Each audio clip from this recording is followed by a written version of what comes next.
Welcome to Board Gamers Anonymous, episode 69. This week's feature, if you like Dominion, try out these Next Step games. We'll also be talking about The Agents, Rumble in the House, solo gaming, and a ton of Kickstarters.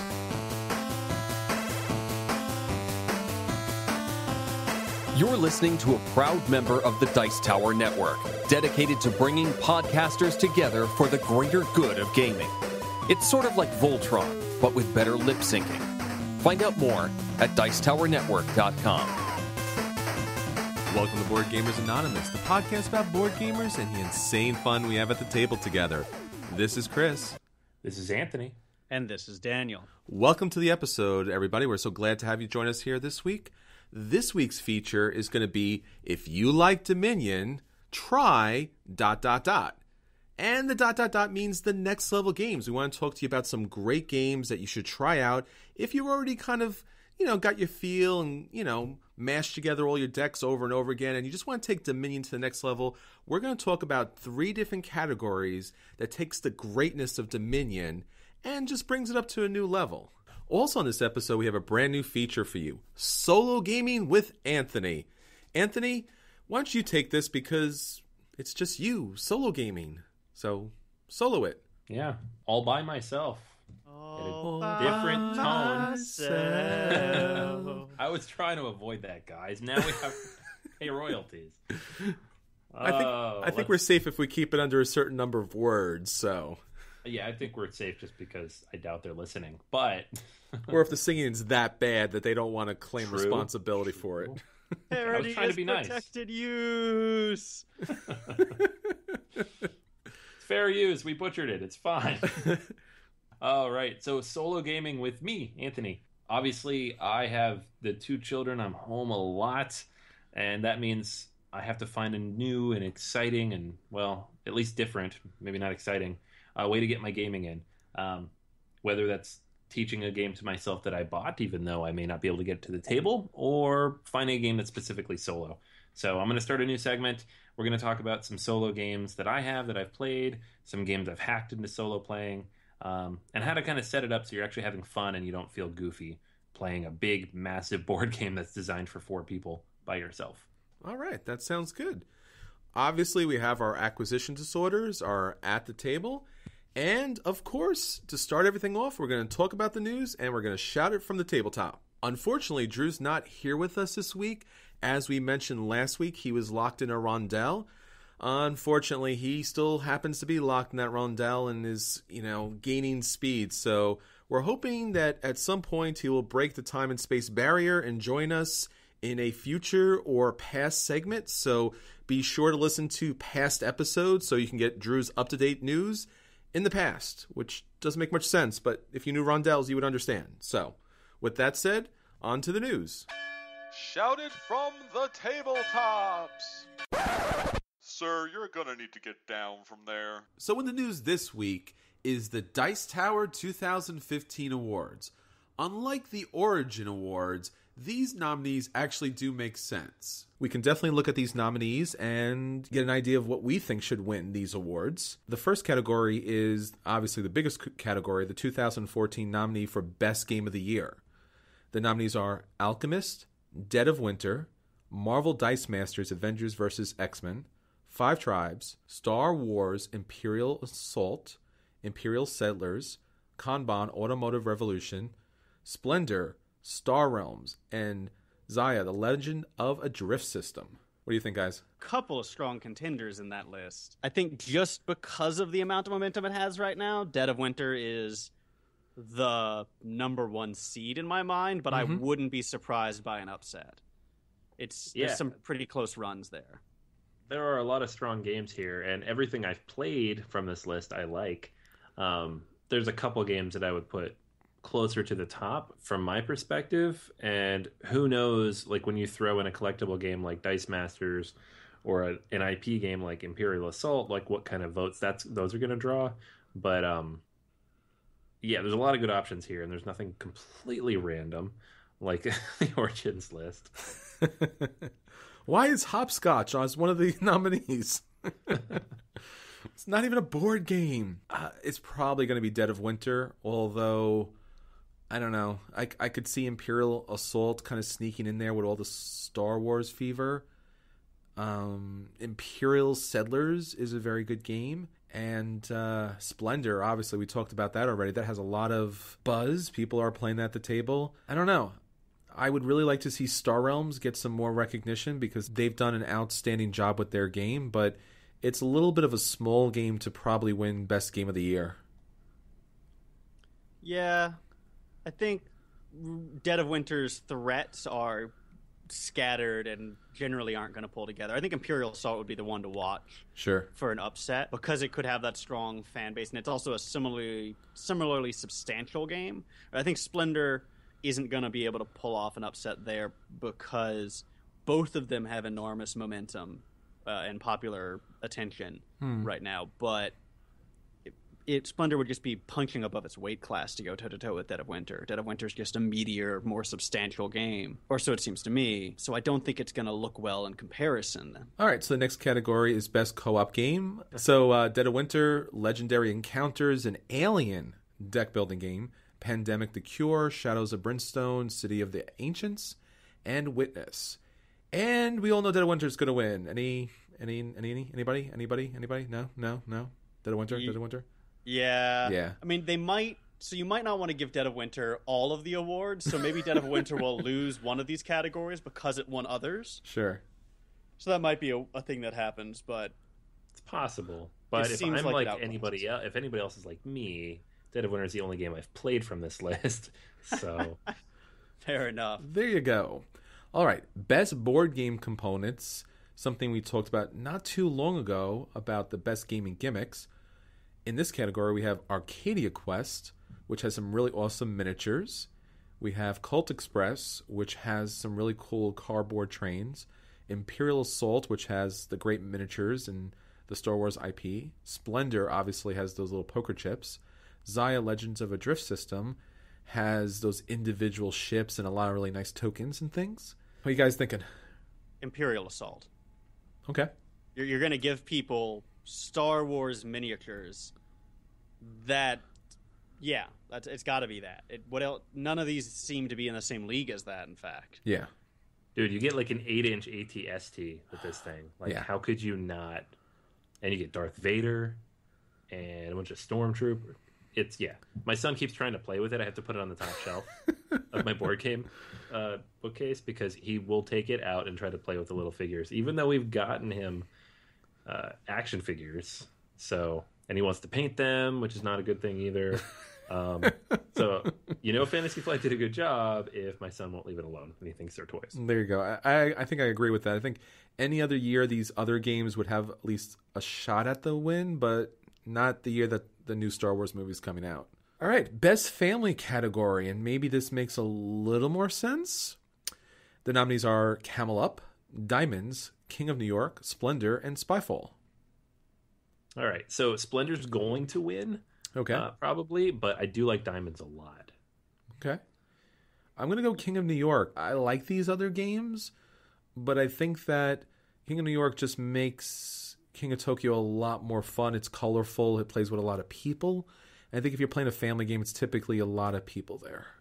Yeah, I guess I agree with both of you, at least halfway, in that I think Splendor's going to win, but I think King of New York should win. All right, next category is Best Game Artwork.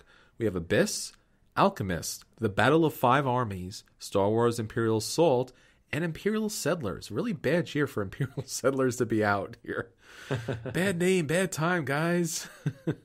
When I think about most of these games, the thing that defines Abyss to me is their artwork. Right? Sure. It may not be objectively better than the rest of their artwork, even discarding what worries about whether or not there are objective standards of artwork. But it may not actually be better or more technically proficient than these other games. But the way the game was pitched was there's this amazing art. To the point that it's the first thing I thought of when you said that was, Abyss. Yeah, Abyss. All right, so Anthony, something for you on that? Yeah, I mean, I totally agree with you guys. I love the artwork in Star Wars and Battle of Five Armies, but it's IP based. I mean, you have something to start with, and you're just making your own cool version of that. And Imperial Settlers is cute and fun, but it's not I mean, it is what I think of when I think of the game, but it is very cartoony. Abyss is just a whole nother level. All right, next category, Best Game Expansion. We have Seven Wonders Babel, Cyclades Titans, Mice and Mystics Downwood Tales, Terra Mystica Fire and Ice, and Tuscany Expand the World of Viticulture. Daniel, Cyclades, right? Right? I'm leaning towards that. Not because I like it, but because it's a significant fix to a game that a lot of people, including myself, didn't really enjoy. And it's supposed to fix some of the really troubling parts of that game very well. And by doing that, it does what a sort of fantastic job as an expansion, right? It really changes the gameplay. Whereas a lot of these other games already ran fine. In fact, ran so well that adding even a great expansion to it might go relatively unnoticed. So Cyclades probably should get it in that it was the most desperately needed expansion of the list. No idea which one of these I would pick. It's like 3 of my favorite games got expansions this year, so it's a complete toss-up. But very interested in all of these, including the ones I haven't played. Tuscany, though, is kind of...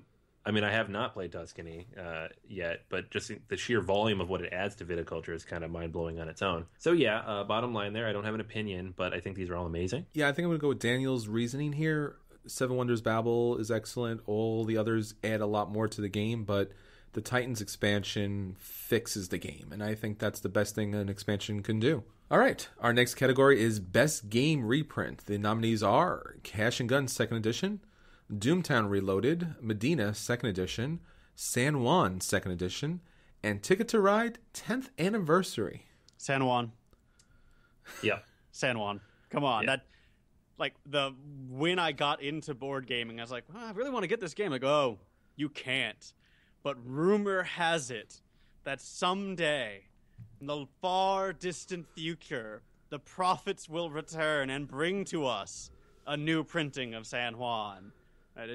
It was a mythic foretelling that I don't know of any other game that's been so desperately in need of reprint and so desperately anticipated for reprint as San Juan. Yeah, I'm going to go along with that too. As Daniel said, it was almost a legend, and everybody was talking about, have you seen San Juan? Can you pick it up? Do you know where it is? Can I find it at a store? And you couldn't find it for the life of you. And beyond the fact that it was reprinted, there was some additional cards and some additional mechanics to it. So it works a lot better. So yeah, it's my choice too. Anthony? It's a tough one because if you're talking about like the quality of the reprint or what it adds to the game, it's a different conversation. Sure. And Ticket to Ride, I feel like, has to be discounted immediately because it wasn't out of print in the first place. Sure. It's more of a best special edition. That's a different conversation. So I would kind of roll with San Juan too, even though I don't think the game was completely overhauled or anything. It was just impossible to find. So the fact that it exists now is good enough for me. Mm-hmm.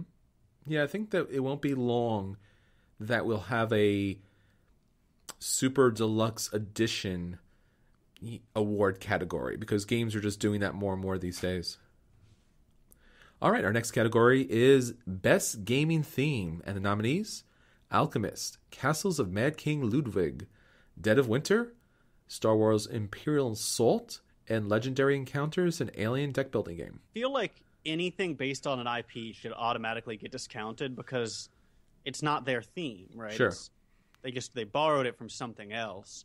And Dead of Winter is a great game and very thematic, but it's not like zombie theme was innovative in any way, right? It's the best zombie game out there. So if they mean best thematic game, I might give it to Dead of Winter there. But if they want to know what the best theme is, I'm probably going to go with Castles of Mad King Ludwig. I think it's probably the most interesting theme to hit the market this year. That's going to be my vote as well. The other games have kind of been there and done that, but we have yet to see a game that incorporates that tile placement, suburbia-esque type of world that Castles does. I mean, Carcassonne comes a little close to it, but it's very flat and bland, and playing the Castles of Mad King Ludwig is just fun and interesting and dynamic, and everyone loves it. Yeah, I mean, for me, it's a toss-up between Castles and Dead of Winter, and I know Dead of Winter's theme is not new at all, but it's, I think we've talked about this before, it's one of the few games that's ever actually evoked the theme for me effectively. Good point. Of trying to survive against the zombie onslaught, and what would be involved in that in a group of people. Like, you're not, it's cooperative, but it's never cooperative because we're humans and we all have our own base instincts. And for me, that kind of makes the theme in that game. You really feel it. Good point. Yeah, and that's why I was saying, if the category for most thematic games, I would probably give it a Dead of Winter without hesitation. But best theme is more ambiguous to me. All right, our next category is Best New Designer, and the nominees are Splendor, Heroes of Normandy, Paperback, Alchemist, and Zaya, Legend of a Drift System. What do you think, guys? Paperback? Yeah, I mean, Paperback is such an interesting design. The other games are really cool, Alchemist especially because it has the app included there, but the designer behind Paperback, Tim Fowers, just did something so wondrous, which is take Scrabble, which is just kind of a solid thing in the board gaming industry, and then found such a new and innovative way to play with it. And the artwork is great, the box is great, everything's great about it. Everything seems like it was thought out to such a level and a degree that, I don't know, I think he deserves that. Yeah, and no time was wasted before engaging on other projects, too, right? I mean, this is the guy he's involved with, was it Burgle Brothers? Was that his? That's his. So immediately, another game that looks like it's going to be very good by the same designer indicates that it's probably going to be a force to be reckoned with in future years as well, that he's going to stick around, and that he has a lot of significant ideas to contribute to the gaming community. Mm-hmm. Great. How about you, Anthony? Anything on that? Yeah, I mean, I think it's definitely it's very interesting what he's done. I know Walkstar, his first game, is something that a lot of people really like, even though it's hard to find. And Paperback is definitely an interesting game. Burgle Brothers looks amazing too. Marc Andre, with Splendor, I know a lot of people.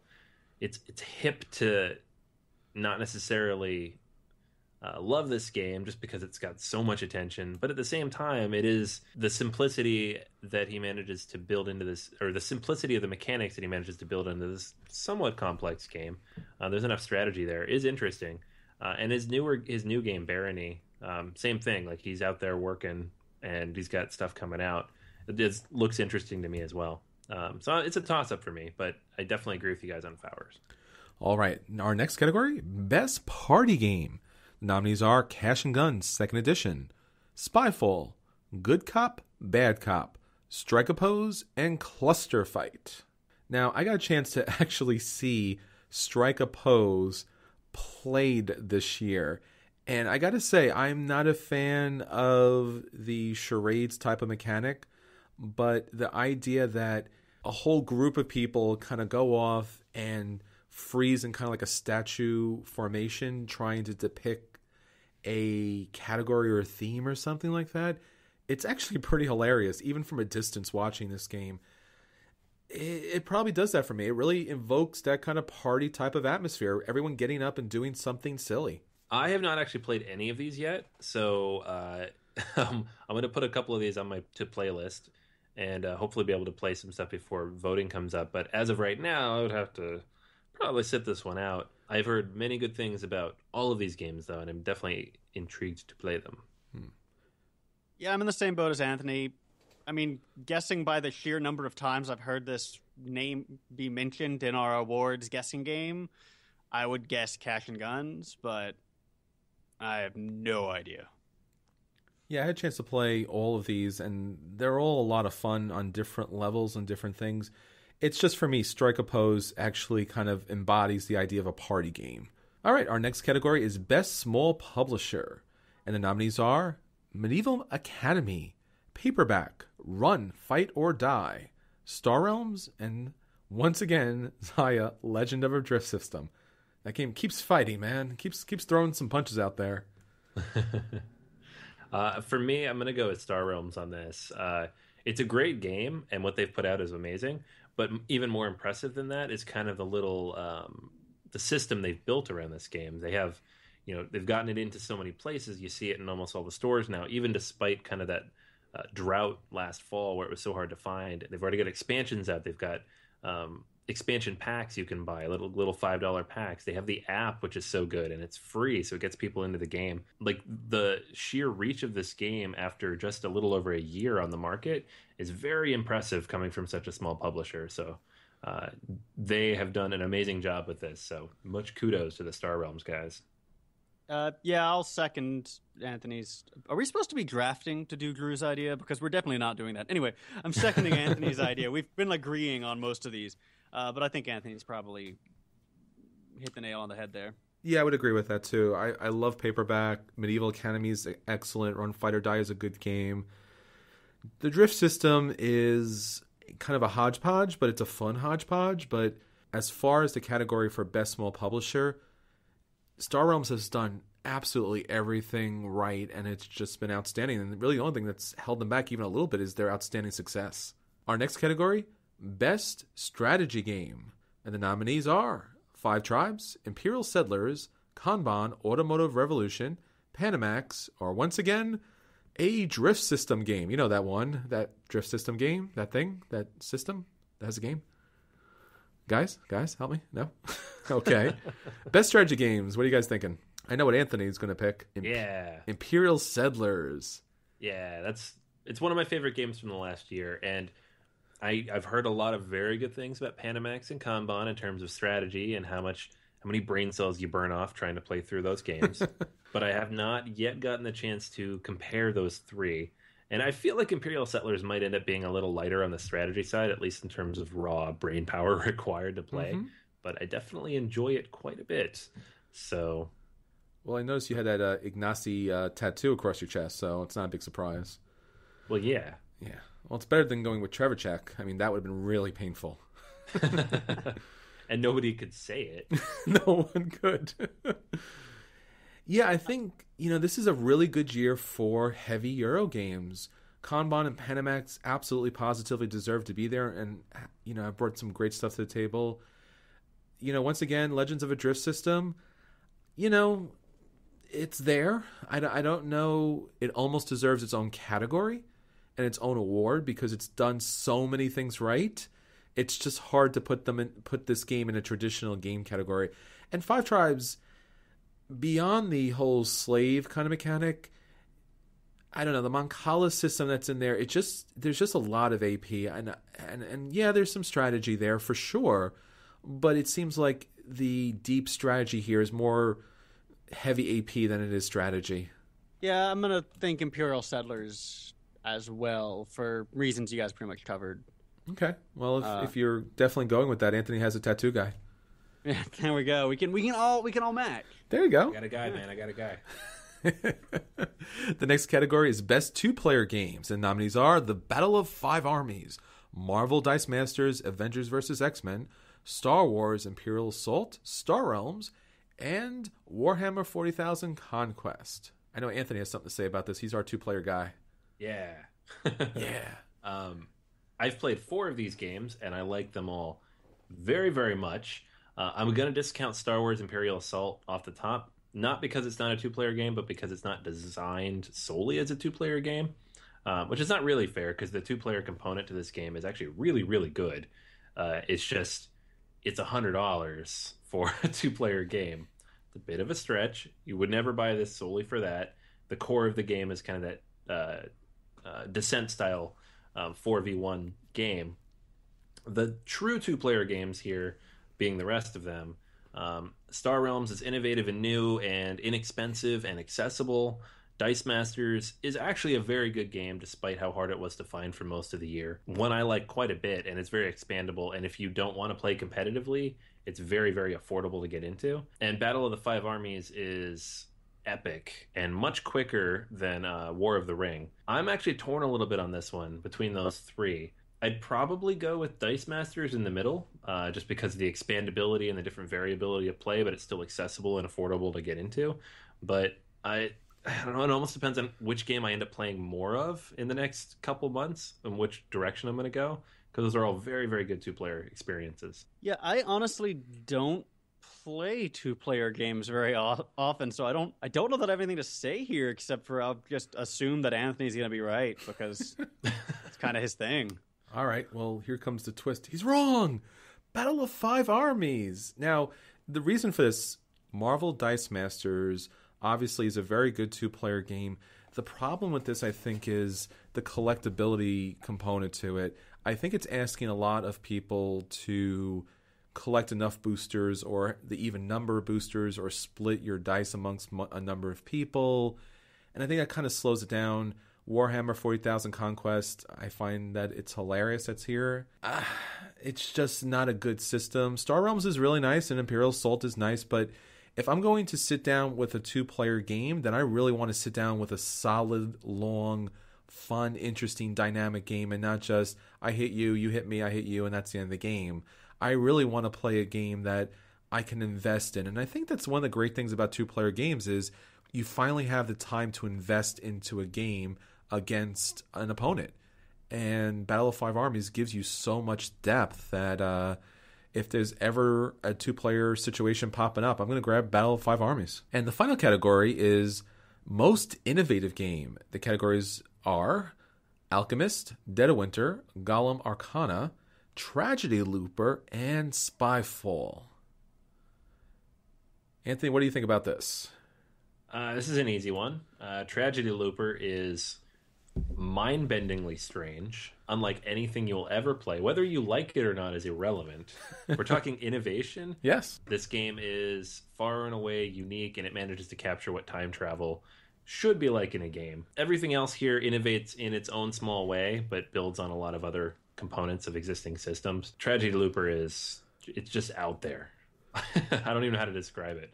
I know a lot of people have tried, and I don't think anybody's really captured it fully what the experience of this game is yet. Yeah, I would agree with that too. Tragedy Looper does something different. It does it well. Spyfall is, I guess, a fun game. I've played it. It's interesting, but I can't imagine anyone thinking it's innovative. Yeah, I think it's pretty much got to go to Tragedy Looper. The next one in line for me would be, again, Dead of Winter, which, first of all, should be disqualified for having won too many categories at this point, at least by our vote. And it is very innovative in the sense that it's producing a new system that they're going to use a lot to make a whole sort of genre of games, and it's been very effective at eliciting the kind of environment it aims to elicit and the feelings it aims to elicit from the players. But as you said, Anthony, Tragedy Looper is just crazy. Yes. And not necessarily in a bad way. It's very strange, and that is often synonymous with innovative. In a good way, yeah. And if I feel like, the first time you play it, you're like, what? But you get it out a couple times, you play with the same group a couple times, you get to the point where it's like, wow.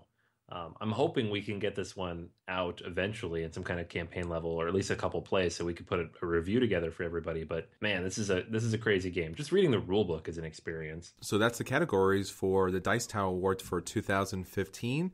Stay with us as the weeks come on, and we'll keep talking about that. We'll drag Drew in and see what he thinks. And then, of course, we'll announce the winners when they're announced by our fearless leader, Tom, the I Give Decent Awards to Decent Games vassal, unlike the Origin Awards, which are just randomly picked out of a hat by a blind man in a dark room for some reason.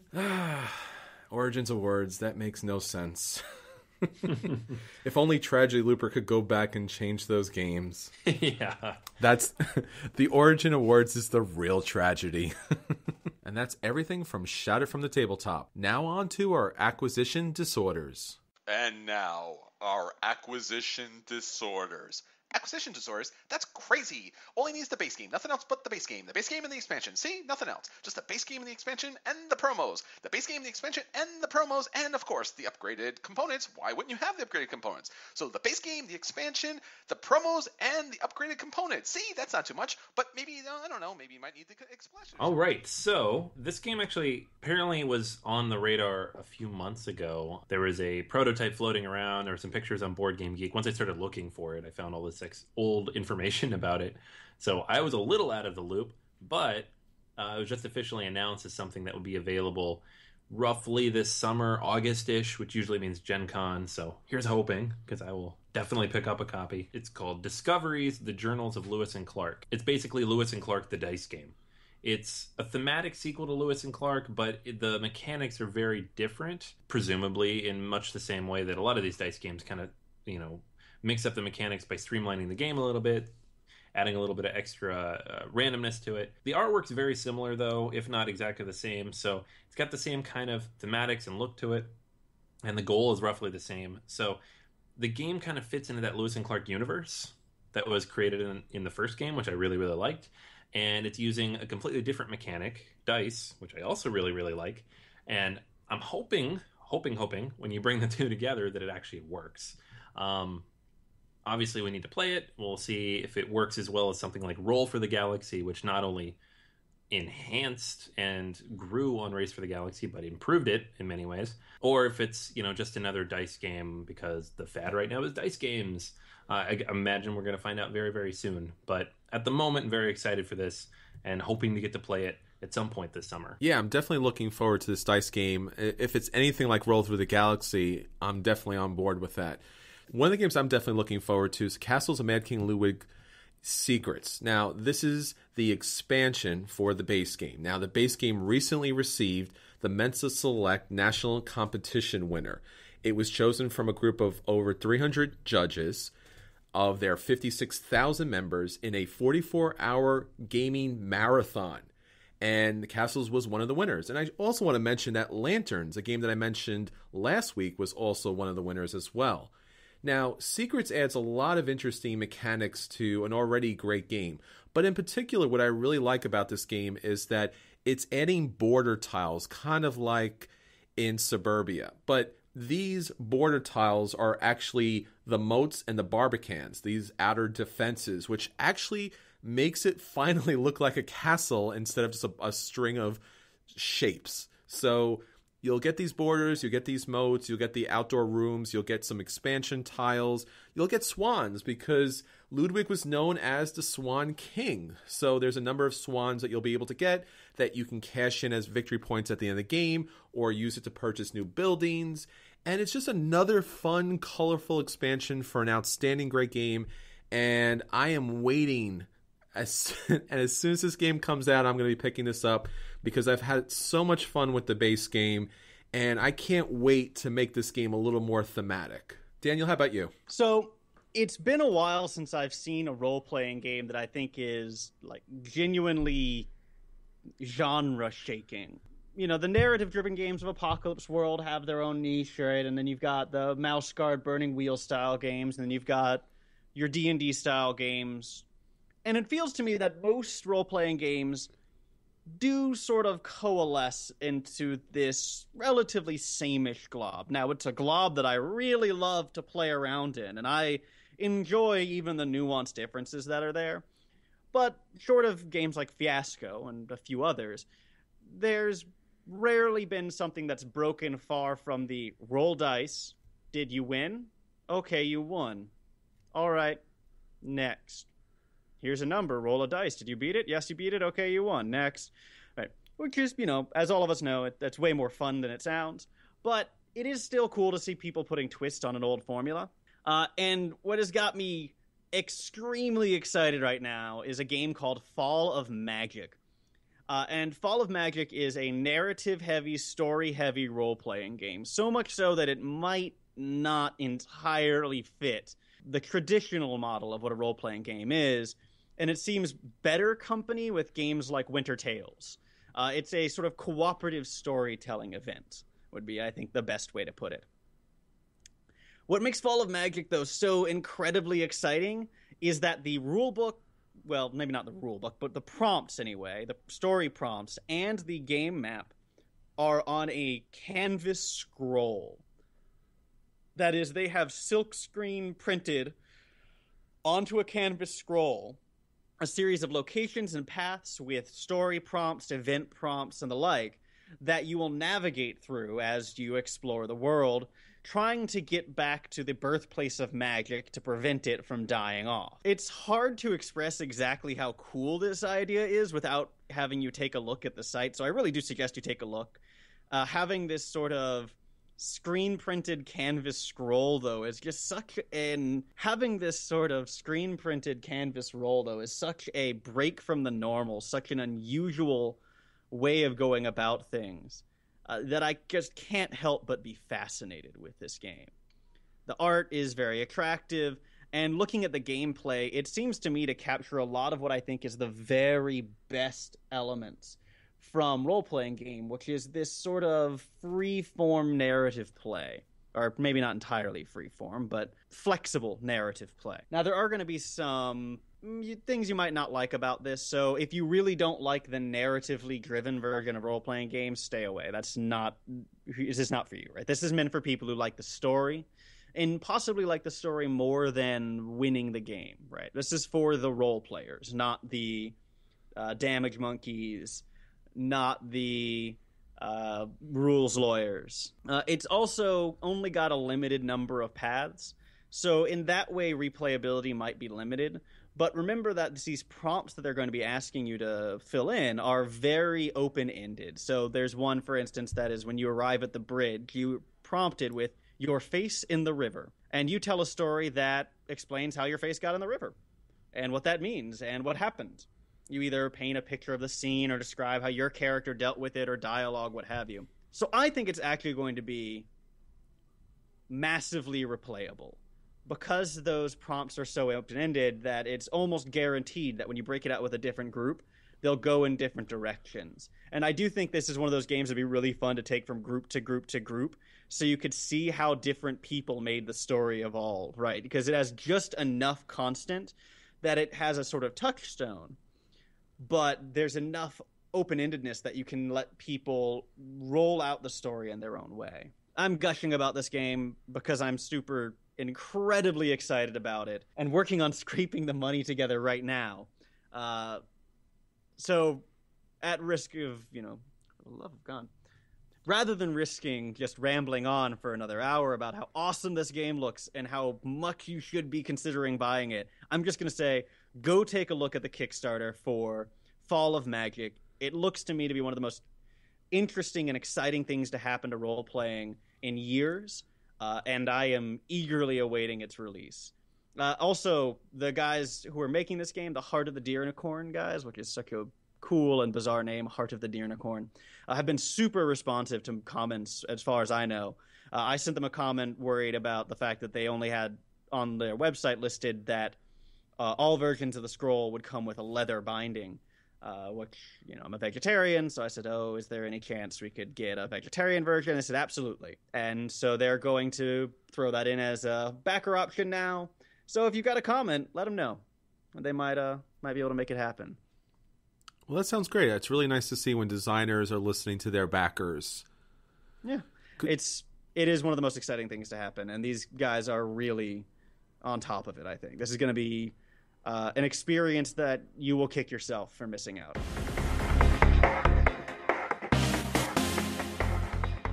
And now our crowdfunding update with Kick in the Habit. All right, now let's talk about some Kickstarter. Daniel, why don't you take it away? All right, well, there's a lot of really exciting things happening on Kickstarter right now, or at least exciting for me.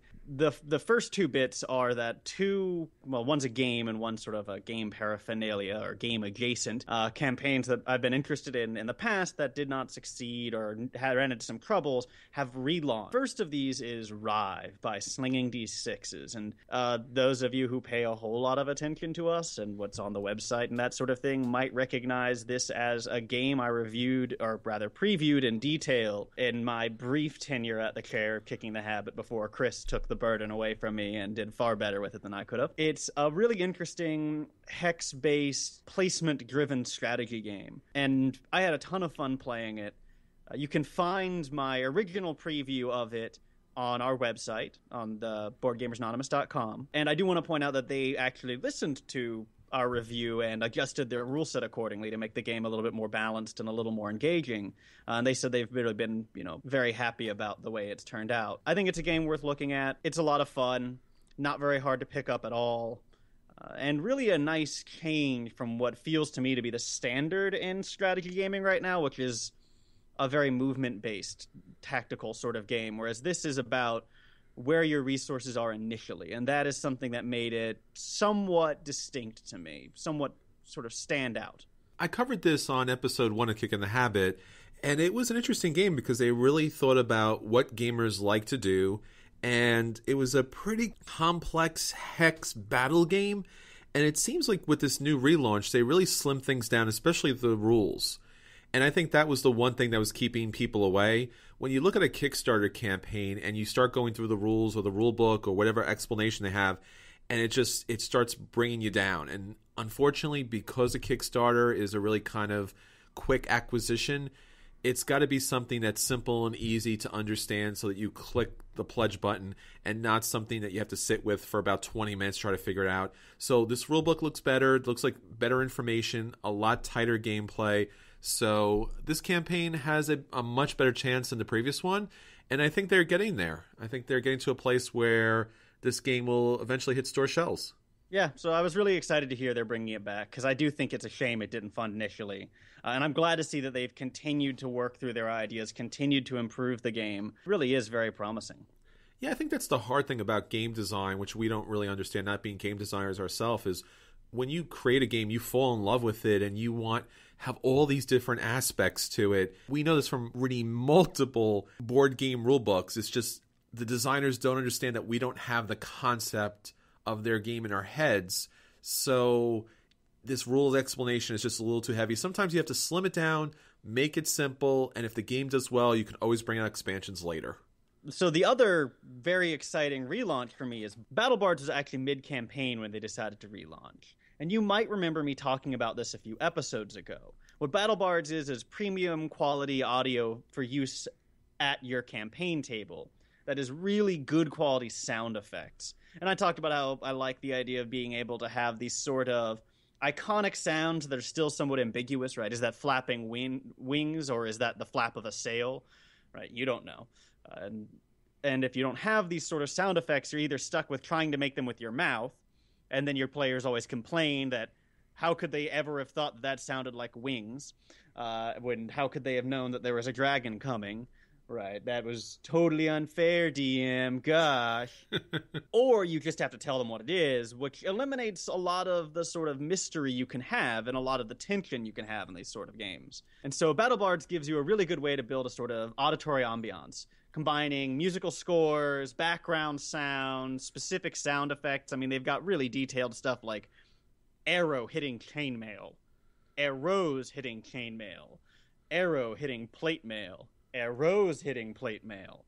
And they really break it down very well. So any sound you want there, they have. Now, the reason they decided to relaunch is their original model was a subscription model, and apparently didn't go over too well with the sort of interested crowd, which I can understand. It was sort of a weird way to deal audio. So now what they have is a downloads model. You pay for downloads, which is something I think we're a bit more familiar with and a little bit more comfortable. So I definitely recommend you take a look at BattleBards. If you looked at it before and were turned off by the subscription model, they fixed that problem. It's now pure downloads. And I do think it's a very valuable asset for anyone who DMs frequently. Pretty cool looking. I mean, they already, I think almost instantly they funded. And I know that Ken, who had sent me an email with the campaign, had said they had a lot of people asking for this type of model. So when they relaunched it, it was like, boom, done. So it's good to see them succeeding because it is a pretty cool looking product. So I can get rid of my coconuts when the horse travels? Well, I don't know if we can ever really get rid of our coconuts, Chris. You always got to keep the coconuts. Come on. Okay. As long as we can keep the coconuts, I'm fine. Fair enough. And now, at the table with BGA. So our at the table this week, we had two really interesting games. The first game that I'm going to talk about is Rumble in the House. Now, this was a game that Anthony and I had a chance to play way back at PAX East 2014.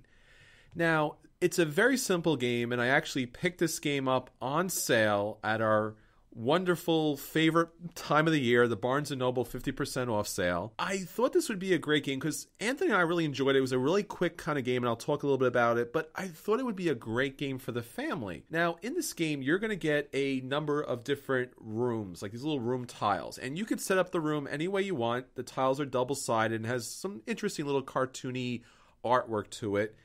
And then you're going to randomly place all of these characters. Now, once again, it's got this cartoony artwork, and there's a robot maid, and there's a giant gorilla, and there's a penguin with dynamite. Don't ask. There's just a penguin with dynamite, and that's a thing. You're going to place these characters, one in each room, and then you're going to be given 2 secret characters, and the object of the game is to have your characters last as long as possible in the house. So when the game starts, a player can move a character into another room, or if there are 2 characters in that room, they could knock one of those characters out of the room. Now, as characters get knocked out, they'll be able to score, let's say at the start, 0, 0, and then 1, 2, 3, 4, 5. So the longer your characters stay in the game, the more points that they score, and you can move any character you want because it's all hidden. No one knows what you have. And you just want to safeguard your characters. It's a very light, it's a very simple game. I thought it'd be perfect for my family. My family was like, that was nice, but that was really, really too simple. And I was like, I did it. They're upgraded out of Gateway games. We can actually play real games now. So that was a nice thing to see. I'm still really glad to have this game, Rumble in the House, because it's a light kind of fun party quick game. It plays from 3 to 6 players. There's also Rumble in the Dungeon, which is the identical game, but just different artwork for the characters in the rooms. And there's a little treasure chest, which if you get out of the dungeon with the treasure chest, you get to get first place. But you can actually put both of these games together, and I assume you can play up to 12 people, which is fun because it's so quick, it's so light, it's so simple. It's actually a good, fun, quick time, and it's a fairly inexpensive game. I think it's about, $12 to $15. Anthony, you remember when we played this, right? Yeah, it was a lot of fun. When we were scouring the convention floor, we were looking for new stuff, exciting new stuff. And the guy at the yellow booth was, oh, this is a fun game. I definitely want to try this one out. And I'd seen it a dozen times before, so I was like, okay, I guess I'll play the game that's slightly not new. But we had a lot of fun. I think we actually played it twice.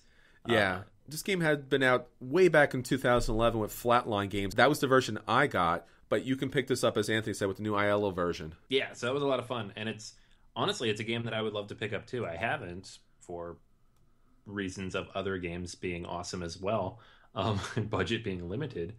But it's a great game, and it's fun and quick and easy to teach, and I could see it going well with the family, even if they are jaded to the and Gateway games at this point. It's true. All right, Daniel, tell everybody about the game we got a chance to play together this week. So this week, Chris and I got together, and we got a chance to play a game which is rapidly becoming a rarity for us these days. But it was really nice that we got to sit down, and we played a game called The Agents. Now, The Agents is a pretty small, very quick playing game where you play as warring factions of secret agents, sort of. That is, you build these mixed factions between multiple players. So if it's 2 players, you share 2 factions with one another. If it's 3 players, you share with one faction with the person on your left, one faction with the person on your right. And you're trying to get enough victory points, called IPs in this game, to win the game. And there are a number of different ways you generate victory points. There's sort of turn-based generation based upon the way that certain agent cards are facing. So all the agents have 2 sides to them, 2 faces to them, essentially. One side, which is an arrow, one side, which is a sort of effect, if they're normal agents, or one side that is just an IP chip symbol, and the other side is an effect if they're what's called free agents. I'll get into that distinction in a minute. But if the regular agents have the arrow facing you, you accrue points every turn. If they have their effects facing you, you may use your action to cue that effect. Now, one of the cool things about this is that when you make the decision of placing that agent, you have to decide for yourself. Do you want to take the ability and give your opponent points, or take the points and give your opponent the ability? And making the wrong decision there can sink you. Now, free agents work much in the same way as these standard agents, except that they're sort of one-time use, and as soon as you play them, they disappear. And either you get immediate victory points added to your pool, or you get to use their effect, which is usually a pretty significant effect. You can also have these things called missions, which require you to have fulfilled certain sets of criteria, certain circumstances in the different factions that you have control over. And if you have those fulfilled, then you gain points every turn from the mission. It's a very simple game, very quick to play, kind of aggressive, but not in a bad way. And I thought it was quite a lot of fun. There were a few points where we had to hit the internet because the rulebook didn't seem to be making sense anymore with some of the specific cards, but it didn't take too long to figure out what we thought it meant. Chris, what do you think? This was a really interesting game. I picked this up at Dreamation 2015 at the auction. I remember seeing this on Kickstarter, and I kind of went back and forth on it. The artwork is really interesting. I don't know, Daniel, how would you describe that type of artwork? Is there a way to describe it? It struck me as mid to early 90s action comic style. Not action comics, but like action-oriented comics, like when you read comic books about like soldiers and that sort of thing, which is what they were shooting for, I think. This sort of, not quite pulpy, but... certain noir, but yet at the same time a certain anime feel to it. Almost like it's like the espionage sort of comics, right? Where they have the secret agent teams. I mean, obviously, this is a clear reason why this was connected there. Sure. Right, but, you know, where they'd have these comics, not usually with superhumans in them, but it's sort of early 90s action-y comics. Yeah, this game, it's interesting. So when I saw this on Kickstarter, I liked it. I kept going back and forth to it, especially the really interesting quality of the cards. It has this plastic type of material, almost like a regular deck of playing cards, which is nice because you don't have to sleeve them. And since you are handling them a lot, you're spinning them, you're flipping them. If they get shot, you're moving them back and forth to different safe houses. So they're getting a lot of play. So it's nice to know that these cards will actually hold up to that type of play. And there's a lot of interesting decisions. So you have a safe house, your opponents have safe houses, and depending on where you place the agents in that safe house, they're either going to score you points, it could score them points, it can give them an ability, gives you an ability. I mean, there's a little bit of an AP because the every action you're taking when you place an agent is helping the other player, and you can't avoid that. It's so counterintuitive to think about, I'm putting a card that's actually helping my opponent win. And it's a really good ability. It's not really even a wasted ability. In order to kind of put down a card where it's not going to help your opponent, you really got to think in advance. And another interesting aspect about this game is the victory points is also the currency in this game too. So if you want to buy a lot of agents, you can do so, but it's going to cost you victory points. And at first the game's a little bit slow to start up, but towards the end of the game, it's really speeding up, and you're scoring points every round.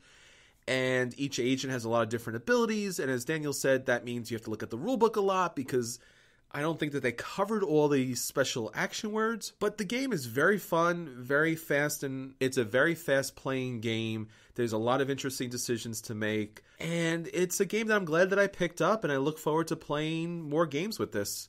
It's a little bit random as far as which agents you get and how you're able to kind of play them tactically, but overall, it's a pretty good game, and I definitely recommend this for a buy. All right, so that's everything for our At the Table, but we still have a solo gaming segment with Anthony. Hey guys, got an awesome new game. You want to try it out? Guys? Hey everybody, this is Anthony, and welcome to the first of hopefully many segments talking about solo games. I've been posting about this stuff for a little while on Twitter, on Facebook, on a few different places, and I know I've gotten a lot of good, positive response, so I know there's other gamers out there with kids and a busy job and a billion things going on that you want to play games, but you're stuck at home and you end up playing by yourself. And it's not sad. There's nothing wrong with it. It's a lot of fun. It's a good hobby, and it's something that I've actually come to enjoy quite significantly, and especially as I started to realize how many people out there do it and how many different options there are. So I'm going to be doing this segment regularly, and we're going to be talking about different types of solo games, different types of solo gaming experiences, and how solo gaming can make you a better gamer in general, but also help you appreciate the hobby as a whole. All right, so this first little mini episode, I wanted to talk about 4 tips for getting started with solo gaming. This is the things that I've realized helped me get into solo gaming back when I felt a little silly, to be honest. Tip number 1, the absolutely first thing you should do, and this is an easy one because you can find this anywhere, is to buy Friedman Freeze's Friday. This is a solo deck building card game. It costs maybe $15 in a store. You can probably get it on Cool Stuff for $10. It's this brilliant little card game about Robinson Crusoe trying to survive on this island. It is very evocative of a much larger version of Robinson Crusoe. But the bottom line is you almost always die, and there are multiple difficulty levels. So if you do win, you can ramp up the difficulty and continue to die. I've played this game maybe 30, 40 times at this point. I can play through it blindfolded, and it's different every time because it is a deck builder. There are a lot of different things going on there. Most of the cards are negative when you start, which is fun. You have to kind of upgrade your deck by defeating various beasts and monsters and penalties and all sorts of stuff throughout the game. And you work your way up and eventually have to face off against these pirates with whatever deck you happen to have. If you can pull it off, it's amazing. It's a great feeling, and that's what any good co-op will feel like. And you're going to realize playing solo games that it's a lot like a co-op experience where you lose a lot. If you win too much, it's not very much fun. And when you do win, it feels great. So pick up Friday, play that one at least a few times, get a good feel for it. If you enjoy that experience, if you enjoy the challenge of Friday and feel good playing by yourself, then you'll want to continue. And there's going to be other solo gaming experiences out there that offer kind of the same thing for you. This is a good entry. It's very inexpensive. It's very easy to pick up. You can even probably print and play this one just because the cards are fairly simple. But I would recommend picking it up because it is so low cost and easy to find. That's step 1. Step 2 is to check your current collection for any games with solo variants. A lot of games these days come with solo variants. They're not all great, but a lot of them are very good. And one of my favorite games from 2014 ended up being Imperial Settlers, almost entirely because of its solo variant. It allowed me to play with my son, who's a little too young to play most of my games, but he loved ferrying around all those little bits and pieces. The game had 4 different decks, so every time I played it was a little bit different, because I'm only going to play as one. And while it wasn't super challenging, it's relatively easy to win, I still haven't gotten to the top score tier, even after like 100 plays. So Imperial Settlers was definitely a favorite for me from last year, and I have a lot of other games that I picked up that also had solo variants. Lewis and Clark has a solo variant that's also very good. There are games like Mage Knight, which a lot of people will reference as a top solo game. Caverna is another one I picked up last year with a solid solo variant. These are all games that can be played by yourself, either because the designer included a solo version or because it just scales from 1 up. And any co-op game you own can probably be played solo. You just play with 2 or 3 decks and you're good to go. Pandemic's a great example. You play with 2 players, do it by yourself, and you can kind of take on that game all by yourself. All right, so check your collection for solo variants. You don't have to go out and buy these games necessarily. You probably already own a few of them. Next up, go to some forums and connect with other solo gamers. The reason a lot of people avoid this experience and the reason that it's so hard to get into solo gaming is that you feel a little bit alone. I started doing it because I couldn't get out to the gaming group that I usually went to as often around the time my daughter was born. And it made it, I felt a little sad. I'd rather be playing with my friends. But as I got online and started talking to people and hearing how they played and kind of the challenges they set for themselves and kind of the mindset that goes with it, you know, imagine yourself playing a video game at home by yourself or reading a book or painting. It's the same kind of experience, and I'm doing it in that same time. I still try to get out and socialize with people. I'm not sitting at home by myself instead of socializing. I'm just playing a game at home, and that's perfectly okay, and it's a lot of fun. If you go onto these forums and you talk to all the other people playing the solo games, you can hear their stories and how they play them, and also how they're going out and having fun with gaming groups too. So it's not suddenly that you don't play games with other humans anymore. It's just that you also play them at home by yourself. And it's a really rewarding experience. It works the brain. It's much more engaging than a TV show, although you can also watch TV at the same time. and it's just a whole lot of fun. All right, and then tip number 4, download some apps for your iPad. This is probably the easiest way to solo game, and I almost considered making this tip number 1 because it's so accessible to so many people. You can download single-player versions of a lot of your favorite board games, Agricola, Lords of Waterdeep, a lot of those Cryptozoic deck-building games, Penny Arcade, Pandemic. There's a lot of games that are on the iOS, and more coming out constantly. The reason I didn't make this tip number 1 is just because you can play iPad games anywhere, and a lot of these games are not designed as solo games. They're designed to be played against other people, and so you're playing against the AI, which is a little bit different. It's more like playing a video game. It's not social necessarily, but it's more like a social experience. But, big caveat here, if you pick up some of these games, it's a great way to get yourself into that mode of playing games when you're not in a gaming group or at the game store or with your friends. It kind of brings that in as an experience somewhere, and it can still bend the brain a little bit as you try to figure out the rules. All right? So those are my 4 tips to get you into solo gaming. All of them very easy, all of them very inexpensive. You don't have to go out and spend $80 on a copy of Mage Knight or pick up any of these big expensive games that can be turned into solo plays. You can see what you already have and pick up a copy of Friday, grab your iPad if you have one, and hop on the forums and talk to people about the kind of solo games you like. And make sure you look me up there too. I'm on Board Game Geek, but I'm also tweeting all the time from the BGA podcast Twitter account, and I'm happy to talk about the solo games that are out there. All right, so that's everything for this segment of my solo gaming adventures. Make sure to check back next time, and we're going to be talking about some more specific games that I like, as well as how we can turn existing games that maybe don't have solo variants into solo games, along with some really interesting movements in that area that kind of got started by a recent Kickstarter.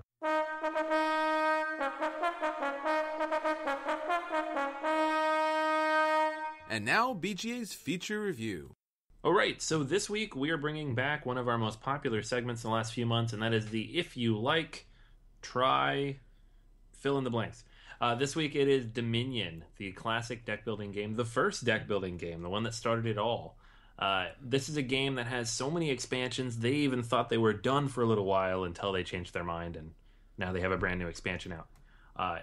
This is any mechanic you've seen in a deck building game, anything you thought was new or exciting, they started it all many, many years ago, and it's one of those games at the entry level is accessible and teachable to anybody. The basic idea being that there's a tableau of cards, you build your deck, you buy the cards from the tableau, and you try to build up a nice stash of victory points. Of course, there are something like a dozen expansions at this point that add all sorts of exciting, interesting new mechanics to the game that go well beyond that basic formula. But in the end, you're building your deck, you're managing your hand of cards, you're exploring this medieval setting, kind of building your own little part of the city with your own deck there, and trying to outwit your opponents by building the better deck. So what we wanted to do is take a look at some of the stuff that makes Dominion unique, that makes it so iconic in the hobby, and give you recommendations for some games that also have those characteristics and build on them to some degree. So we're going to talk about deck building components and games that utilize deck building to a new or exciting or different level for that next step beyond Dominion. We're going to talk about that medieval setting and how to kind of explore that setting further, but in a different kinds of games. And then we're going to talk about hand management and games that really force you to think about the cards in your hands and how to use them and when to use them and how to play them to best take advantage of the system in place. So, to get started here, we'll get rolling, and who wants to go first? You know what? Why don't I start us off, since I've got some deck builders lined up that I think people will like if they've liked Dominion. So I should mention, if you're not exactly sure what the deck building mechanic is, the deck building mechanic is this sort of, you gain cards from a pool, you build either a deck or a hand, that is your own private resource pool of cards you draw from, and then you use the hands you draw to play in the game. Right. And so that's the specific element of Dominion that we're going to be focusing on here. For me, the first deck builder I think of whenever I think of deck builders is actually not Dominion, which is a little bit of a sin because Dominion is, as Anthony pointed out, kind of the paradigmatic deck builder. But for me, it is the DC Deck Builder and its variants. I feel a little awkward calling DC Deck Builder a next step from anywhere because it is a fine entry-level game by itself, and in fact, at least in its base form, maybe simpler than Dominion. But I do find it more entertaining and more attractive. So you might think about my recommendation here for DC Deck Builder being less a next step and more a side step to what I think is a more appealing type of deck builder, which is one that is vibrantly colored and excitingly themed, and there's superheroes running around all over the place, and it's crazy. So that's one to keep in mind, DC Deck Builder and all of its variations. And with an additional note that you can substitute DC Deck Builder for any Cryptozoic deck builder, which includes the Naruto deck builder, which includes the Street Fighter deck builder, and they'll all allow you to have a slight twist on the deck building mechanic while retaining the sort of simplicity that makes Dominion and games like it so appealing as learning games. A next step up, a slightly more complex deck builder, is going to be Thunderstone Advanced. And Thunderstone Advanced is going to be a great deck builder for anyone who likes this sort of high fantasy, sword and board, kick down the door to the dungeon crawl style D&D. Because it's pretty much that with cards. So when you play Thunderstone Advanced, what you're doing is you are pulling together a bunch of allies and resources and magical abilities to storm the dungeons, hunt down the big baddies, and win the day, returning triumphantly as heroes to your home village. So Thunderstone Advanced is the deck builder for D&D players. It's D&D as a deck builder. So that's my second suggestion for people who want to add on to the deck building theme. Now, the last one, I've had a complicated relationship with this game. But it is a fun game, and it does bring deck building to a different sort of place. DC Deck Builder and Thunderstone Advanced are both kind of fighty deck builders. You're building up essentially military resources to beat down the bad guys or what have you. This game, however, is about building a team of capable people to win essentially a race. And this is Lewis and Clark. Now, Lewis and Clark is a very well-respected game, and I mentioned I have had my complicated relationship with it, but it is a fine game. Sacagawea! Ah! It is a fine game, though. It really is a lot of fun when you get over the fact that people harassed you online for something you said about it. No, totally fair comments. Everyone was very nice, actually. It is a deck-building game where you gather people to work together as you try to find your way to the West Coast before anybody else, and try to be the ones to plant your flag at the end of the race. It's a little bit more complicated than at least DC Deck Builder and Thunderstone Advanced, I think, because the number of resources you have to manage is radically greater than in those games. And the way that you cycle through your deck is a bit more complicated, and the way that your deck can bite you if you handle it wrong is very interesting, right? So if you rest at the wrong periods in time, you're going to go backwards. That is, if you handle or manage your deck incorrectly, you're going to go backwards. So Lewis and Clark is not only a deck builder game in the way that DC Deck Builder and Thunderstone Advanced are sort of very pure deck builders. Lewis and Clark is borders on the hand management aspect of Dominion as well, and that's something that Anthony's going to talk a bit more about in a few minutes. But it's another great game to keep in mind if what you like about Dominion is the deck building aspect. So those are my three recommendations. How about you, Chris? Well, when I'm looking at Dominion, obviously it's about the deck building, but there is somewhat of a thin medieval theme on the cards, and it does get a little bit heavier as the expansions go on, and with the new artwork, it kind of gives a little bit of a feel for a medieval village that you're controlling, and you're picking up different abilities and different people to help you out in order to take control. So what I wanted to bring was 3 games that gives you a little bit more depth into the medieval type of village building and world creation. So the first game is Citadels. Now, Citadels is a game that we all love very much, And it's a simple but a very interesting and complex game in that you're choosing role cards. So just like in Dominion where you're picking up certain character cards to add to your deck, and at the start of this game, you're actually will be drafting a role that plays throughout the game, but you'll also have a hand of cards that will build your citadel. So you'll have different buildings that will have special abilities if you got lucky enough to pick up one of those purple buildings, just like a Dominion. So when you play those cards, it'll activate a certain ability that will help you throughout the game. So Citadels has outstanding artwork. I would argue has better artwork than Dominion. And when you have that little bit of a tableau in front of you, you really do feel like you're in this medieval citadel and all these people living here with these different locations and special abilities. So that game is a lot of fun.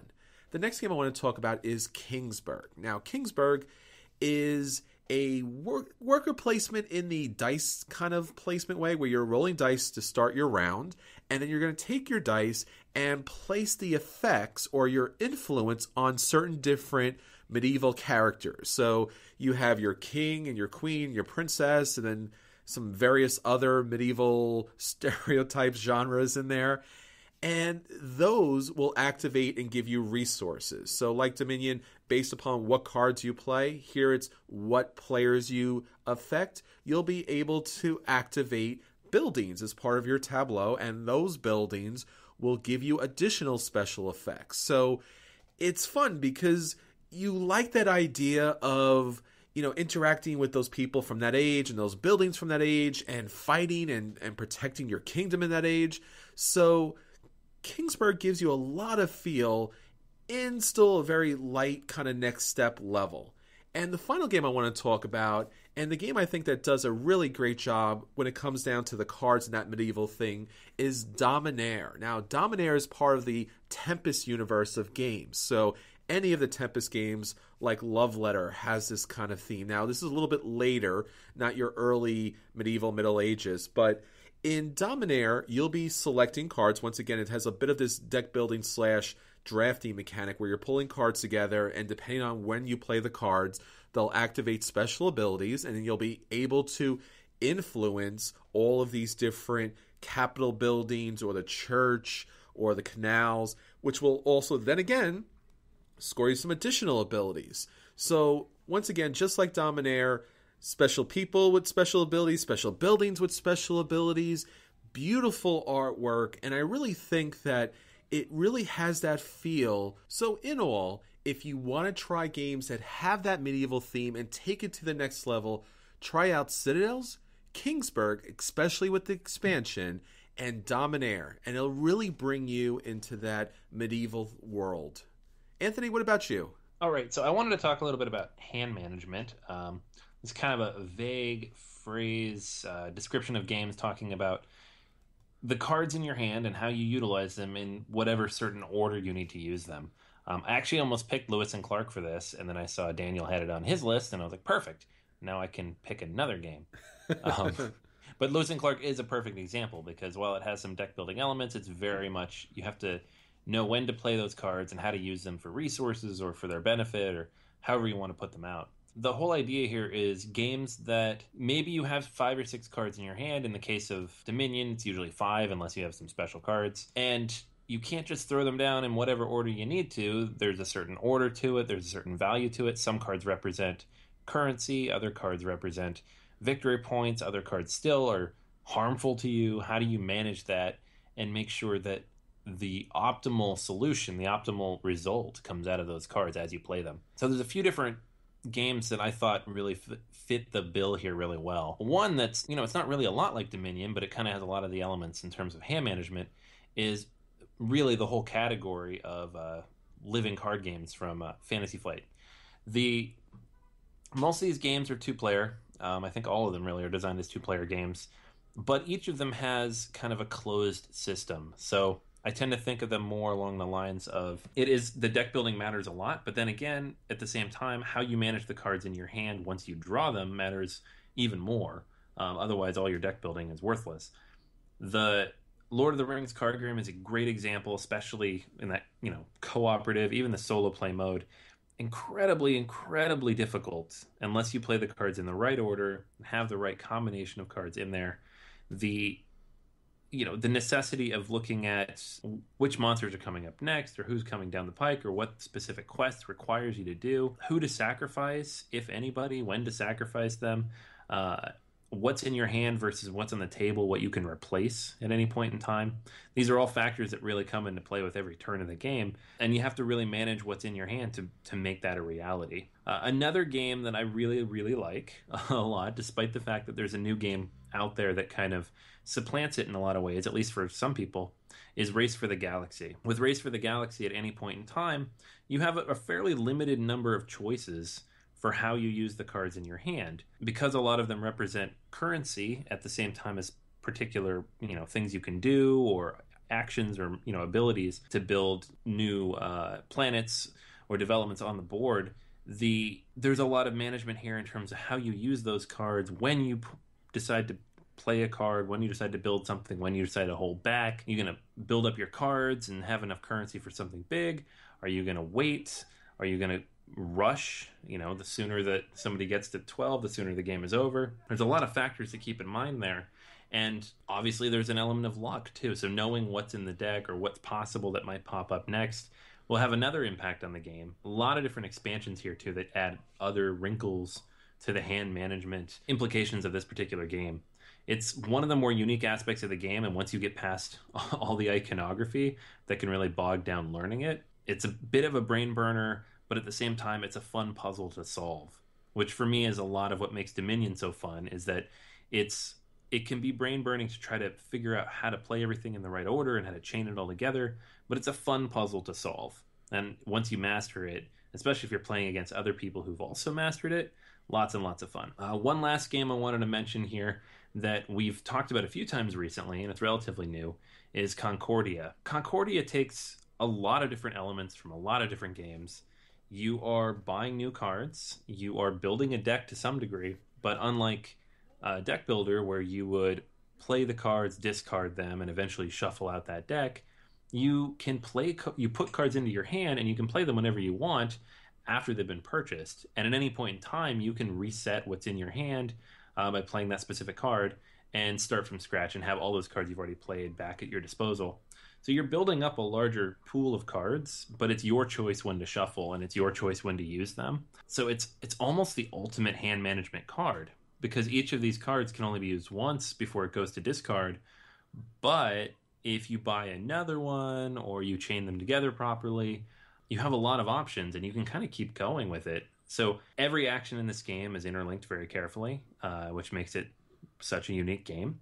But it really turns that deck building component on its head and makes it much more about how you manage your hand than how you manage the deck, which is one of those things that I think really, really takes that mechanic to the next level and makes Concordia such an awesome game. That's another one where if you beat it, if you figure it out, you feel like you've solved this massive puzzle. Heck, it's a game where you might not even realize you've won until the end, and then you feel even smarter. But that's kind of one thing all these games have in common.